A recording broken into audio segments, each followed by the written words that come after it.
When my husband and I first got married, I had like a whole supply of just recipes I'd always wanted to try, but like if I'm just cooking for myself, I don't always want to do it. So I needed either a really good friend, which I got with him, or get to have a family to cook for, which I also got for him with him. This is a souvlaki recipe that we had, but altered a ton to make it more plant-based. And we don't miss the chicken and the yogurt. Funny enough, it's so flavorful and the textures are so similar that it's great. I don't recommend things if it doesn't taste really good.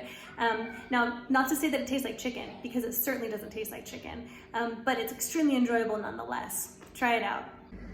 For the salad part of the souvlaki, I've taken about 2 Roma tomatoes and just diced them up. Then I've taken, gosh, that's probably about half a cup, almost a cup of onions, and I've really just thinly sliced them so that they can kind of marinate and get soft and tangy. Then I've also taken some olives. You can do some Kalamata, you can do some black olives, green olives, whatever you prefer, and I just put them in as much as I like. I'm gonna put them all together in one bowl, and then we're going to go ahead and start making a salad dressing to go with it. All right, for this next part, you can modify as much as you like. Just make sure you get it good and salty so that all the flavors are kind of melded together. I've got 1 lemon here, and of course you can do more or less.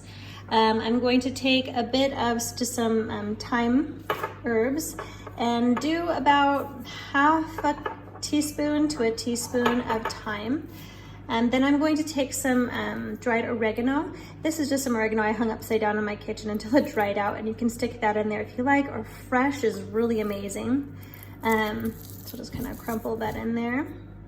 Now preferably I'd like a red wine vinegar, but I don't have that right now. So you can also use an apple cider vinegar. And I'm just gonna put in about a teaspoon or 2 there.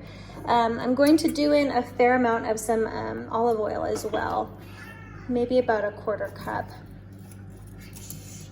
Okay, and then finally we're gonna add in a bunch of salt, about 1.5 teaspoons. And then I'm gonna grind in some fresh black pepper. You'll want to just kind of whisk this all together once you get in your black pepper. Hello, gatito.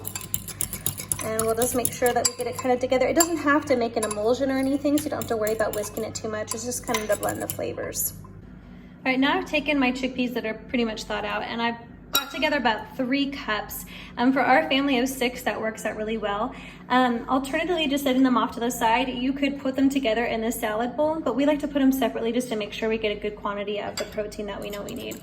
So now I'm gonna take this salad dressing and kind of shift it around one more time, and I'm gonna pour it as evenly as I can into each of these bowls to make sure they get a good marinade. All right, once I've got the salad dressing into these, you're gonna see we're just gonna let them sit. The minimum amount of time they need to sit is about 5 minutes just to get the onions softened so they're not so sharp. But ideally, if you can wait and let them sit for like 20 minutes, man, that works out really, really nicely.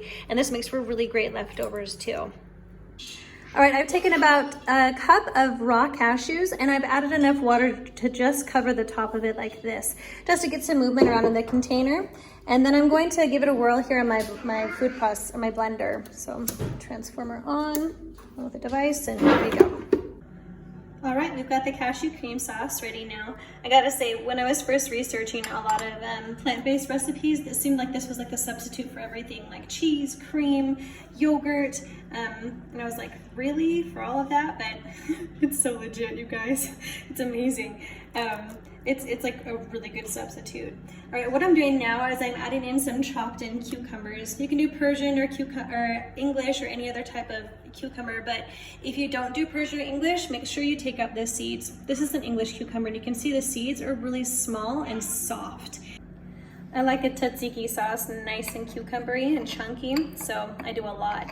Right now I'm adding in just a pressed garlic clove. I like to use the press for this just because I like to make sure that it's really good and small.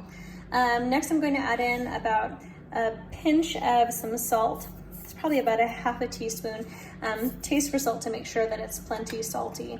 And then finally I'm going to squeeze in 1/2 of a lemon. My husband is an enormous fan of dill weed, so I put in quite a bit of dill for him, and then we just mix everything up. Tzatziki sauce is one of the easiest things to make, and a lot of people buy it from grocery stores, but they have no idea just how simple it really is to make. Finally, I'm going to make sure I taste for salt, and I'm going to make sure I taste for some garlic too, because I like mine a little zippy.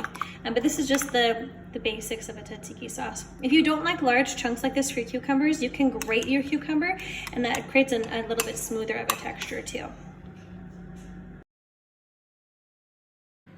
Right, I use my pizza dough recipe, and I just take little bits of dough about this size and roll them out and cook them on my pizza stone. It makes for a lot of bread, so I freeze often what's left over.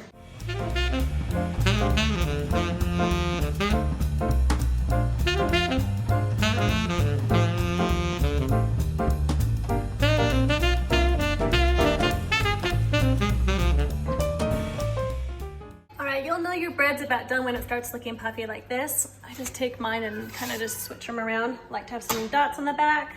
It's looking pretty good. Ooh. They're looking good. I'm keep them going. See how fast it starts to bubble up too? It's pretty awesome.